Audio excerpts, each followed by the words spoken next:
Suling Emas, Jilid 3 bagian 1. Ia memandang, mulut yang manis itu masih tersenyum. Tiada bosannya ia memandang wajah ini, bagaikan orang memandang setangkai bunga mawar segar. Terpesona Kuiseng memandangi rambut hitam panjang yang kini aut-autan itu, mengingatkan ia akan syair tentang keindahan rambut yang pernah dibacanya. Halus licin laksana sutera, hitam mulus melebihi tinta, gemuk panjang berikal mayang, mengikat kalbu menimbulkan sayang. Harum semerbak laksana bunga, melambai meraih cinta asmara, sinom berikal di tengkuk dan dahi. Pembangkit gairah dendam birahi, setelah kenyang pandang matanya menikmati keindahan rambut di kepala, lalu pandang mata itu menurun. Berhenti di alis dan mata yang terlindung bulu mata panjang melengkung, sejenak ia terpesona oleh bukit hidung. Kecil mungil mancung dan patut, halus laksana lilin di raut, cuping tipis bergerak mesra, mengandung 1000 rahasia. Makin berdebar jantung Kuiseng, hampir tak tertahankan lagi, serasa hendak meledak. Melihat rambut itu, bulu mata, hidung yang agak berkembang kempis cupingnya, mulut manis yang tersenyum-senyum dalam tidur, pipi yang putih kemerahan, teringatlah ia akan Ang Xiaohua. Bukan gadis pelacur itu yang terbayang, melainkan pengalaman mesra penuh asyik yang pada saat itu mendorong semua gairah birahi memenuhi hati dan pikirannya bagaikan awan mendung hitam menggelapkan kesadarannya. Dengan tubuh gemetar menggigil, Kuiseng lalu membungkuk ke arah wajah ayu itu, dan mencium bibir dan pipi Lucian sepenuh kasih hatinya. Suara ketawa gadis itu mengejutkannya, membuyarkan sebagian awan mendung yang menutupi kesadarannya. Terkejutlah Kuiseng, mukanya pucat, dan ia cepat-cepat menjauhkan diri. Jantungnya berdebar keras, dan barulah lega hatinya ketika ia melihat bahwa Lucian masih tidur. Suara ketawa tadi pun agaknya hanya dalam keadaan mimpi. Akan tetapi, ciumannya tadi membuat ia makin dalam terjatuh ke jurang asmara. Lewat senja, setelah matahari mulai bersembunyi, Lucian menggeliat dan membuka matanya. Ah, alangkah sedapnya tidur di sini. Kui Koko, kau masih duduk di situ sejak tadi? Tidak mengasuh, gadis itu kini bangkit duduk, dan membereskan rambutnya. Duduk seperti itu benar-benar merupakan pemandangan indah. Kedua kaki ditekuk ke belakang, tubuh tegak dada membusung, kedua lengan dikembangkan karena 10 buah jari tangannya sibuk menyanggul rambut di belakang kepala. Kalau saja aku pandai melukis, alangkah indahnya gadis ini dilukis dalam keadaan begini, pikir Kuiseng, demikian terpesona sehingga ia seakan-akan tidak mendengar akan kata-kata Lucian. Kui Koko, apakah kau sudah berubah menjadi arca? Apa sih yang kau lihat? Tegur Lucian. Senyumnya lebar, dan sepasang matanya berkedip-kedip mengandung ejekan. Kau bilang apa tadi? Moi. Kuiseng tergagap. Kini Lucian tertawa. Kukira kau tidak mengasuh, kiranya kau agaknya malah tidur. Kui Koko, aku ingin sekali mandi. Kalau saja ada anak sungai di sini. Kudengar suara air gemericik di sebelah kiri sana, Sian Moi. Mungkin ada anak sungai atau air terjun di sana. Bagus, mari kita ke sana, Koko. Seperti seorang anak kecil, Lucian menyambar tangan Kuiseng, dan menariknya berlari-lari ke arah kiri. Benar saja dugaan Kuiseng. Di situ terdapat sebatang sungai kecil yang amat jernih airnya, pula tidak dalam, hanya semeter kurang lebih. Batu-batu licin di dasar tampak beraneka warna, menambah keindahan dan kesejukan air. Wah, dingin dan segar, Koko, teriak Lucian kegirangan ketika memasukkan tangannya ke dalam air di pinggir sungai. Koko, aku hendak mandi. Kau jangan melihat ke sini sebelum aku masuk ke dalam air. Awas, kalau kau menengok, kumaki kau kurang sopan, dan kusambit kau dengan batu. Kuiseng tertawa, terseret oleh kenakalan dan kegembiraan gadis itu. Siapa ingin melihat, serunya sambil membalikkan tubuh berdiri membelakangi sungai.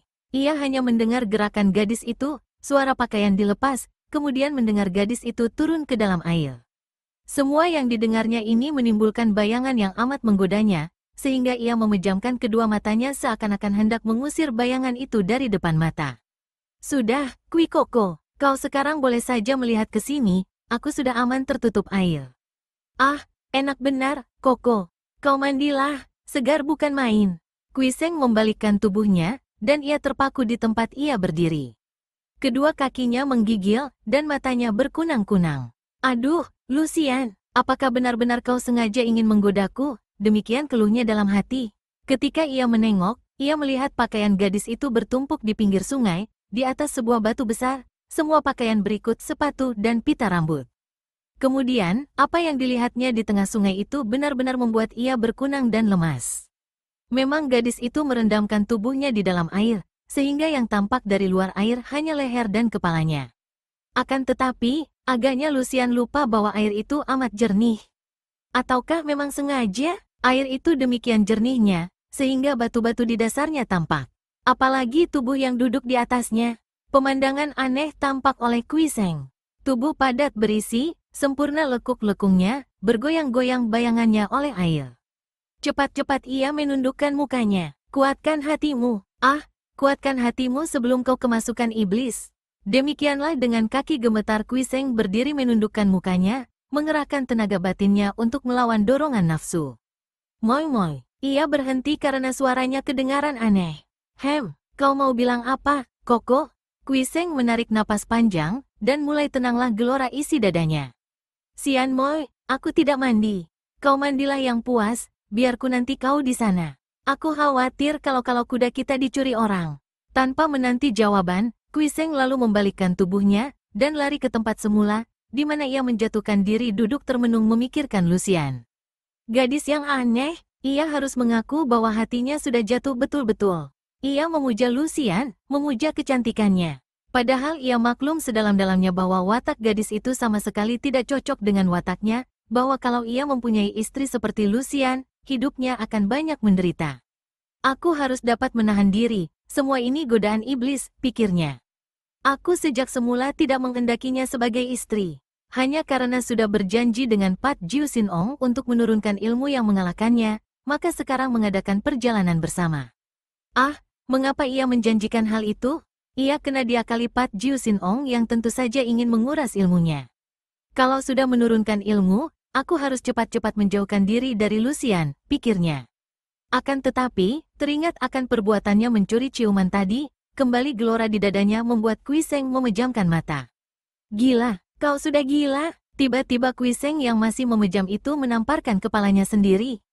Suling emas, jilid 3 bagian 2. Hei, apakah kau sudah gila? Teguran ini membuat Kui Seng terkejut, dan meloncat bangun berdiri. Kiranya Lucian sudah berdiri di depannya.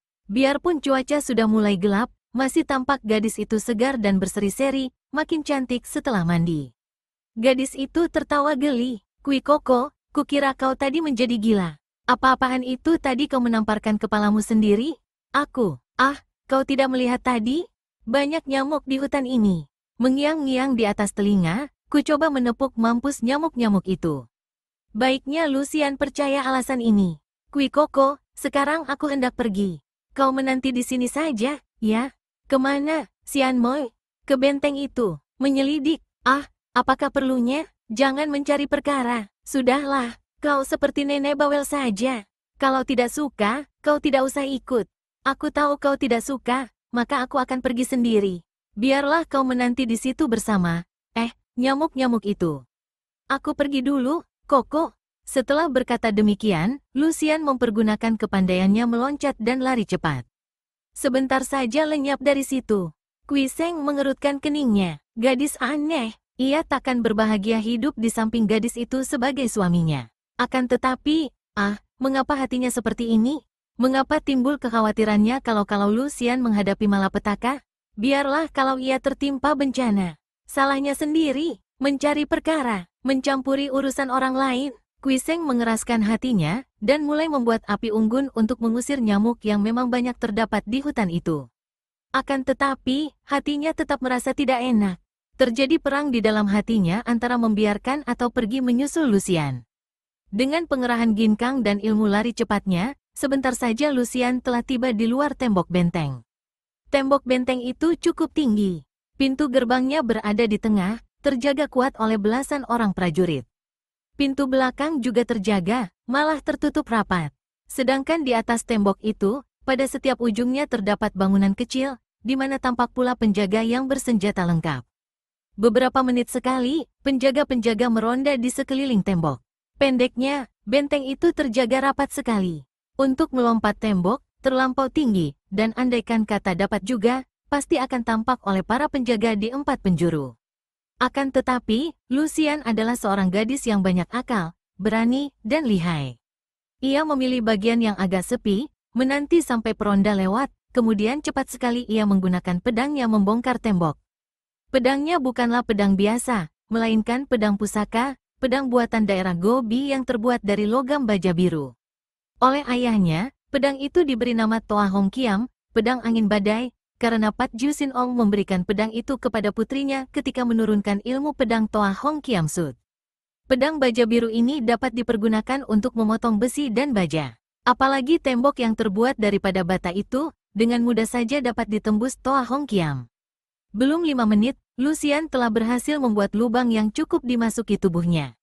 Di lain saat, tubuhnya berkelebat menyelinap masuk, dan bagaikan seekor kucing ia sudah berloncatan cepat menghilang di antara kegelapan malam, mendekam di tempat gelap sambil memperhatikan keadaan di dalam benteng.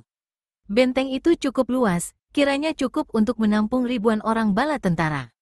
Di dalamnya, selain terdapat lapangan luas untuk berlatih para prajurit, juga terdapat bangunan-bangunan kecil berjajar yang agaknya menjadi tempat bermalam para prajurit. Ada pula bangunan terbuka yang dipakai sebagai dapur, lalu kandang-kandang kuda, dan gudang-gudang perlengkapan.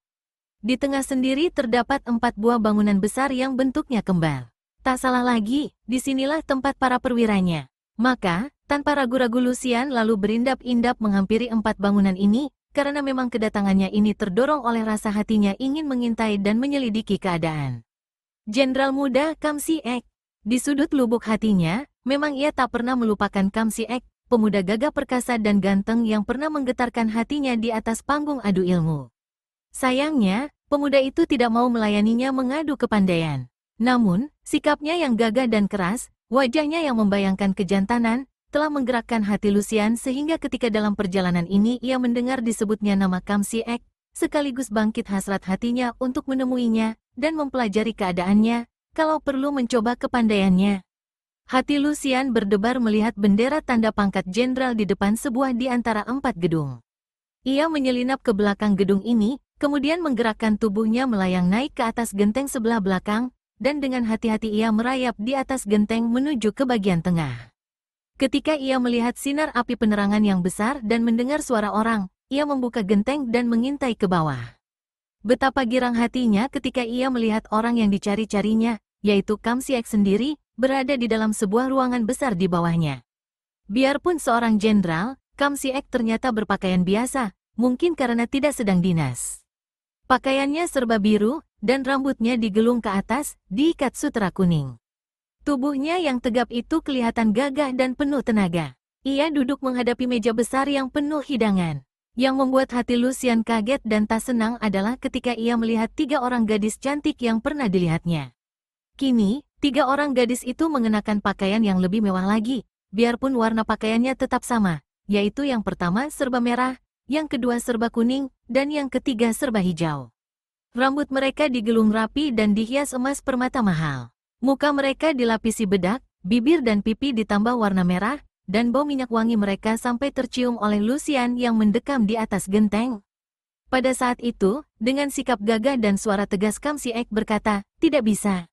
Xiao, aku bukanlah seorang pengkhianat. Sejak dahulu, nenek moyangku adalah orang-orang yang menjunjung tinggi kegagahan, yang rela mengorbankan nyawa untuk negara dan bangsa, yang menduduki kedudukan tinggi di dalam ketentaraan tanpa pamrih untuk pribadinya, melainkan semata untuk berbakti kepada negara dan bangsa. Kedatangan Samwi Li Hiap, pendekar wanita bertiga, saya terima dengan penuh kehormatan. Akan tetapi, kalau Samwi mengajak Xiao sekongkol dengan Cubun, terpaksa saya menolak keras." Dengan suara manis sekali, si pakaian merah yang tertua di antara mereka bertiga, berkata halus, "Kami bertiga, Enci adik, sudah cukup mengenal kegagahan dan kesetiaan keluarga Kam. Kami mana berani membujuk Goan Sui, jenderal, untuk bersekongkol dengan pengkhianat atau pemberontak? Akan tetapi, bukankah bekas gubernur Cubun kini telah menjadi raja dari kerajaan Liang yang sudah berdiri belasan tahun lamanya? Kini terjadi perebutan kekuasaan, dan raja tidak dapat membiarkan mereka yang memisahkan diri, tidak mau tunduk kepada kekuasaan kerajaan baru, yaitu kerajaan Liang yang menggantikan kerajaan Tang. Karena itu, kami mengajak kepada Goan Sui untuk berjuang bersama, menghalau para pemberontak, terutama sekali bangsa buas dari luar yang hendak menggunakan kesempatan ini untuk mengganas."